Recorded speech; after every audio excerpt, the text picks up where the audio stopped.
Walking is supposed to be the safest exercise after 50. And in many ways, it is. But here is the part most people never hear. A walk can either rebuild your body or quietly wear it down. The difference is not just whether you walk, it is how you walk.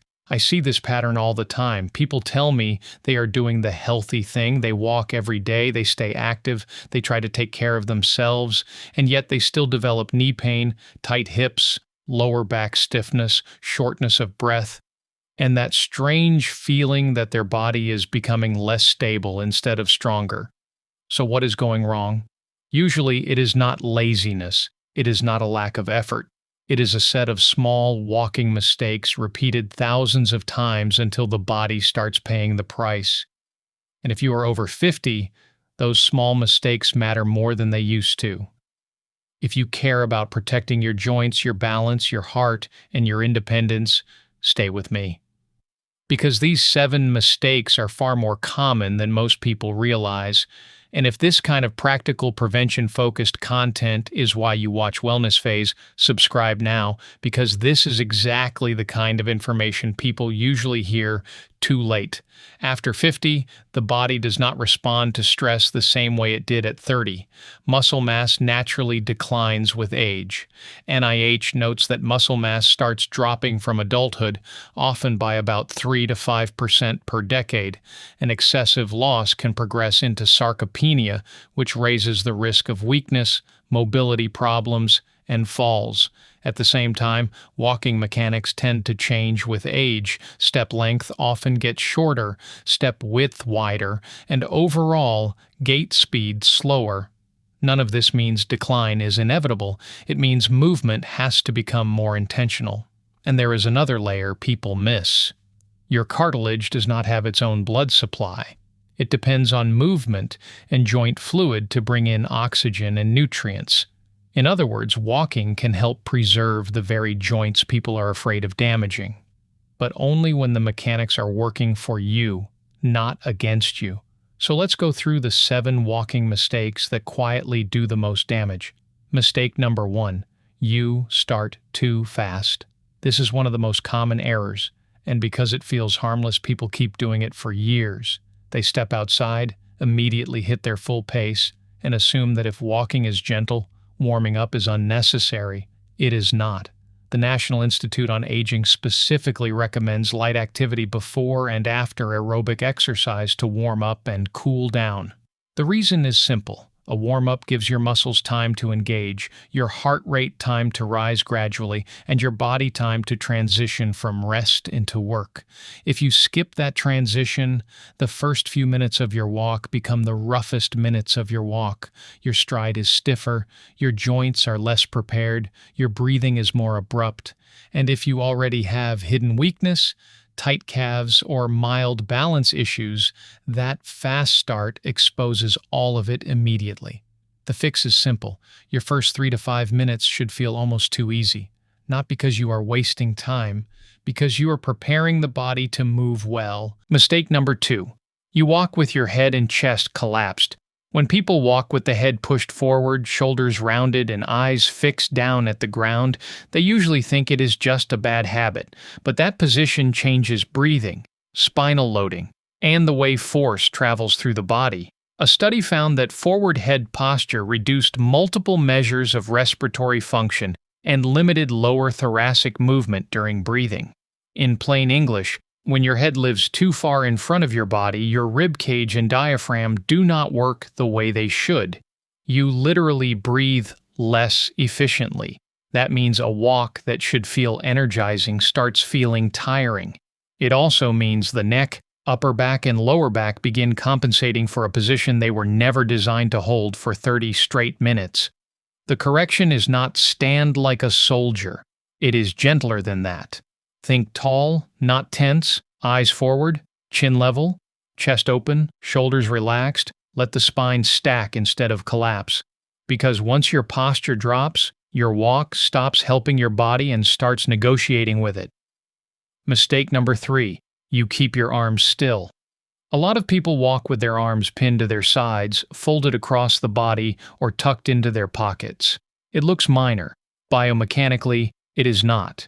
Research found that eliminating natural arm swing increased the metabolic cost of walking by about 5 to 6% and concluded that arm swing helps walking stability. That matters because walking is not just leg movement, it is a rhythm. The arms counterbalance the legs. They help control trunk rotation. They make gait smoother and more economical. When the arms stop moving, the body has to find stability somewhere else, and that somewhere else is often the lower back and hips. So if your walks feel stiff, awkward, or strangely tiring, look at your arms. A slight bend at the elbows and a natural swing can make your gait smoother almost immediately. Not exaggerated, just natural. Mistake number 4. You trust bad shoes. People will carefully plan their route, track their steps, and even check their heart rate. Then they do the entire walk in shoes with slick soles, poor grip, worn-out structure, or unstable support. That is a serious mistake. Poor footwear is a major fall risk after 50. If your shoe slips, twists, or fails to stabilize your foot on uneven ground, that instability travels upward. Ankles compensate, knees rotate differently, hips tense, balance becomes less automatic. Many people do not even realize their shoes are part of the problem because bad footwear rarely causes instant catastrophe. It creates subtle instability first, then soreness, then caution, then a shorter, more guarded gait. Your walking shoe should feel secure, stable, and dependable on the surface you actually walk on. If it feels uncertain, your body will walk like it knows. Mistake number 5. You walk distracted. You are technically moving, but mentally you are somewhere else, looking at messages, reading headlines, scrolling while crossing a parking lot, talking on the phone while your eyes stop scanning the ground ahead. Studies show that using a mobile phone while walking reduces gait speed, shortens stride length, and affects balance. Texting and reading create some of the biggest disruptions. Falls are not trivial after 50. A single distracted moment can lead to months of recovery. Your walk should not compete with your phone for your brain. Mistake number 6. You think walking alone is enough? They assume that if they walk often, they have already covered the essentials. But older adults do not just need walking. They need walking plus strength plus balance work. Walking is excellent for endurance. But if your legs are weak, your hips unstable, or your balance fading, walking alone may not correct the problem that is shaping your gait in the first place. This is where people get stuck. They keep walking harder, longer, faster. But the real missing piece is not more walking. It is stronger glutes, better balance, more ankle control, more lower body strength. Walking keeps you moving. Strength and balance keep you safe while you move. Mistake number 7. You ignore what your body says after the walk. They finish the walk, go back inside, and never pay attention to what happened next. But the body always leaves clues. Did your lower back tighten up afterward? Did one knee ache more than the other? Did your calves cramp at night? Did you feel better energized or strangely drained? Those are not random details. They are feedback. If every walk leaves you more painful, more bent, or more exhausted, the answer is not always to push through. Sometimes it means your pace is wrong, your shoes are wrong, your posture is wrong, or the body needs progression, not punishment. Pain is not always damage, but ignored patterns become bigger problems. So here's the real message. Walking after 50 is not just exercise.